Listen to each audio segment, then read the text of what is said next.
Well, let's go to the Volkswagen Dealers Expert Hotline and bring in good friend of ours, Tim Welsh, former Providence College head coach and college basketball commentator for a long time here in New England. Timmy, how you doing?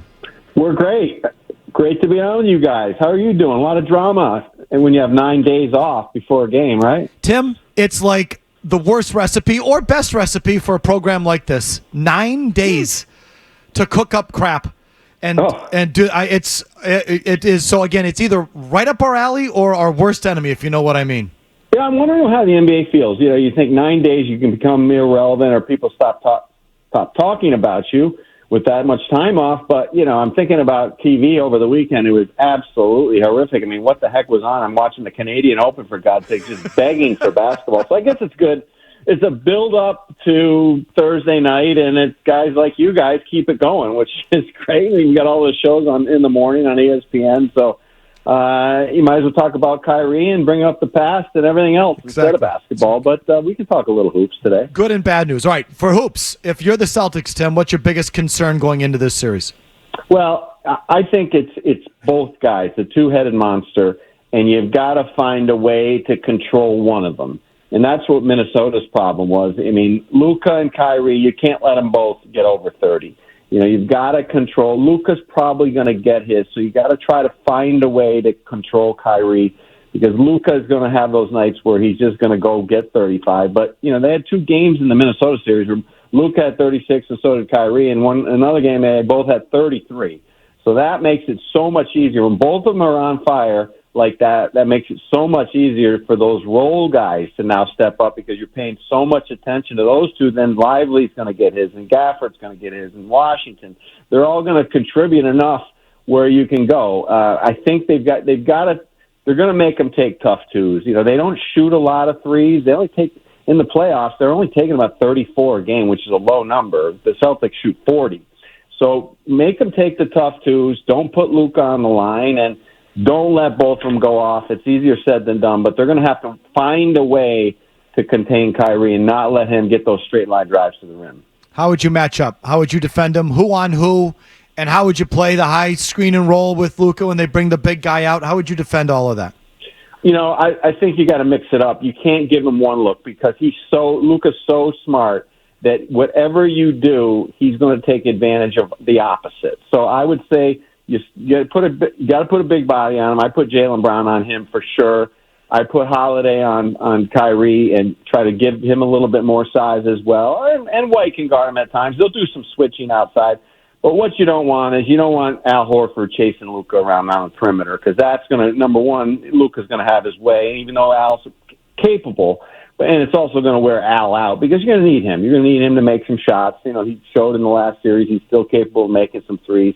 You're going to have the drop coverage. They're so good at the lob. They're going to get some lobs, which is okay. I think the lobs are better than Luka stepping back for threes. That's easy math. You've got to give him some switching. You've got to double him once in a while and see who you leave open out on the perimeter. You know, they're not a great 3-point shooting team. I mean, Luka and Kyrie are going to hurt you, and PJ Washington. But other than that, they're not a guy that you can help off, guys, and help off on Kyrie. Now, the other issue, and I heard you guys talking about a little bit, is of the edge. I think the overall edge of the Celtics is really important. You know, I point back to when he was with Brooklyn. You know, he's making straight line drives to the rim like he's driving down the pike with nobody else on it. I mean, you've got to make it difficult for him in the lane. Someone's got to put some resistance. You know, someone's got to slide over and try to block his shot or foul him at times to make him feel uncomfortable. Because if he feels comfortable, he's pretty much unstoppable. If he thinks he can get to the rim with no resistance, he's going to go. He's going to put his head down and go. Tim, what about the other end of the floor? A lot's been made of the Dallas defense. Where are they vulnerable, if at all? Well, I think you got to make Luka work, Tony. Luka is not a great defender. Everybody knows it, and he's going to have his work cut out for him in this series, because they try to hide him on defense, because they'll funnel stuff to their big guys, because they do have the big guys in the middle with Gafford and Washington and Lively that can make plays at the rim, and Luka will maybe extend a little bit. But you've got to put him in situations where he's got to guard, and they're going to do that. They're going to attack him. They're going to put him in situations, whether they're in switches or straight down isolation plays on the wing, where they're going to make him work. And number one, he's not a good defender. But number two, if you make him work, it's going to maybe take away from the offensive end. Although he's so good, he's so smart. He knows when to go, when to slow, and how to save himself for the offensive end of the floor. But there's no doubt, since the trade deadline, they are much better defensively. I mean, Lively has had a really good rookie year, but the other two guys, Gafford and Washington, have given him extra bodies to throw at you. So they're going to pressure out on the perimeter, take away the Celtics three. So the Celtics are going to have to – isolation ball is not going to work in this series. They're going to have to move the ball and move the men out on the perimeter a little bit to move those big guys, try to get them outside of the lane. So there was news today Porzingis is going to be ready to go for Game 1, Tim. If there's any question or concern about him not being 100%, should they consider keeping Horford in the starting lineup? Yeah, I would. I think you got to just try to get him in there, though. If you're going to sit him after he warms up and plays for a little bit. If he comes in off the bench cold, I think there would be a concern. Maybe he comes in and he is cold and he maybe tweaks the injury again. You know, he's a seasoned veteran, Jim. I just think that he knows his body. It sounds like he's still concerned about playing at a high level as far as when the lights go on and the scoreboard goes on, even though he has been in scrimmages. I think they're gonna manage it. They're gonna be smart about it. They've been smart about it. I think he probably could have played at the end of the Pacers series. That's what I've been told. But they've been very smart about it, and you have to, because you got to kind of ease him back into it. I would throw him out there right away and then see how he looks 3 or 4 minutes and then get him out and try to keep him warm on the sideline. It's Tim Welsh of ESPN, former head coach, Providence College. You know him well around here. Watch him on NBC Sports Boston and other venues. Tim, when you watch Jason Tatum, are you left wanting for more, or do you think people are too critical of his game? You know, of course you want more. Any coach, any, player, any guy, guy that's in the front office, you're saying, does he have that extra gear when things go tough? I saw it a little bit in the Indiana series at times. You want it all the time. I think he's been better this year. I do think he's been better. You guys have talked about it today. I heard you talking about the edge. That sometimes it's hard to put into people. It's hard to put into players. He's got the talent. He's very good. He understands there's going to be a lot of pressure. I think he's going to play well in the series. I do. I think they're going to have a hard time matching up against him, and he's going to see early and often that he can score in this series, and he's going to go get it. He's got to get it within the scope of the offense. But I think he's growing. I like that he and Brown kind of are a two-man tandem right now as far as leaders go. And I think Brown is rubbing off him a little bit. I'd like to see a little bit more, though. Do you worry about the ISO ball? A little bit, but I think they've grown out of that, especially with Porzingis back in the lineup. He helps pass the ball. He helps move the ball. I think they've learned over the course of the year that doesn't work. You saw that in Game 2, after Game 2, I believe, in the Miami series. They went back to the film room. Joe Mazzulla is not going to come out and say this to us, but he's going to go back to the film room. They're going to have some hard talks and hard sessions back there, and he's got a great coaching staff with him that these guys are going to tell it like it is. And I think they've been consistent with that all season long. They may throw one up one night where they just don't show up on offense and they take bad shots. That's going to happen, but over the course of a 7-game series, I don't think that will rear its ugly head.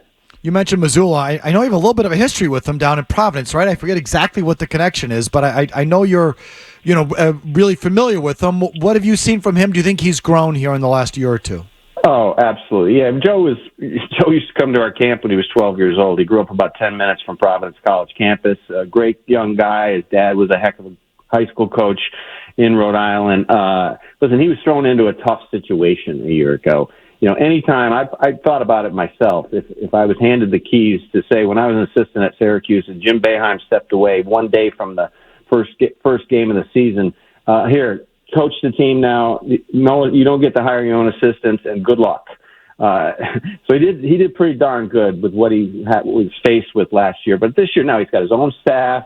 He had a whole year to evaluate. He's got Brad there to help him and talk to him about growing as a coach. Jeff Van Gundy, I'm sure, has talked to him. And right now he is coached terrifically in the playoffs. He's been faced with different situations. That Indiana series, I thought he adjusted well, in-game adjustments, lineup changes. The one game in Indiana where he went small ball and he brought in Brissett.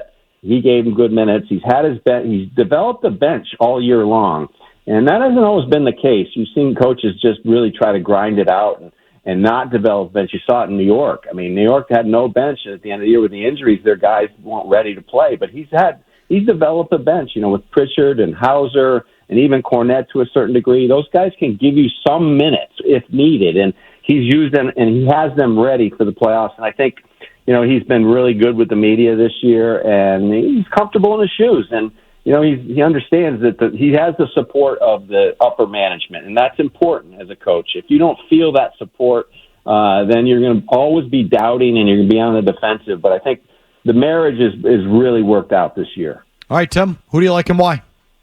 I like Boston. I really do, and I know the concerns. I just don't see enough on the other side. I don't see enough where they can stop Boston. Boston, with Drew Holiday playing like he did in the Indiana series, with Al Horford stepping up. And listen, we know he's not going to make 7 threes every night, but he's feeling like he's back playing in a good groove again.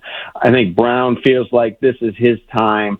And I think Tatum will say, listen, I've got a great support system. I don't have to do everything, but I can still be the leader of the band. And I think that their defense is good enough to slow down Kyrie and Luka to a certain degree, take away their bigs, stretch the floor out a little bit. And offensively, I just think they're just too dangerous. I can't see a way where Dallas can outscore them every night. Well, so you like the Celtics, but let me ask you this. Doncic or Tatum, who would you take? Ooh. I like Tatum only because of the fact of the size and the athleticism, and he gives you a little bit more on the other end. And he's a heck of a rebounder. I mean, he's just been rebounding the ball terrifically in this series. Can you reach down and find that extra gear? Maybe not, but the talent, I think, will overloop any of that over the long haul. But listen, you're splitting hairs. They're both great. But what I'm driving at is, and I'm sorry, Tim, what I'm driving at is the best player usually wins, right? So is it a problem if Tatum's not the best player? I'll just leave you with that. Yes, it is a problem in this series for sure. I mean, if Luka's putting the team on his back like Steph Curry did a couple years ago, and Tatum is having off nights, then it is going to be a problem. Although they're built differently now. They're totally built differently. They've got more leadership. The coach has got the team under his hand. I mean, you got no Marcus Smart. You've got no Brogdon, the locker room lawyer. These guys were a detriment a year ago, and I think they're really connected this year. So I think that can overcome if Luka is the best player. But I wouldn't want to see it if I'm Boston. I think he could be an issue, but I think Tatum will be able to step to the plate and at least be close to Luka. Tim, thanks for taking the time. We appreciate it. See you, Tim. All right, guys. Okay, Tim Welsh. Always a pleasure, Tim. All right, we'll see you soon. Tim Welsh, catch him on ESPN, college basketball, but knows a lot about the NBA too, obviously. If you like that clip, check out more videos from Felger and Mazz here. For more Celtics analysis and opinion, hit this playlist. And for all the latest from the Sports Hub, download the app at 985thesportshub.com.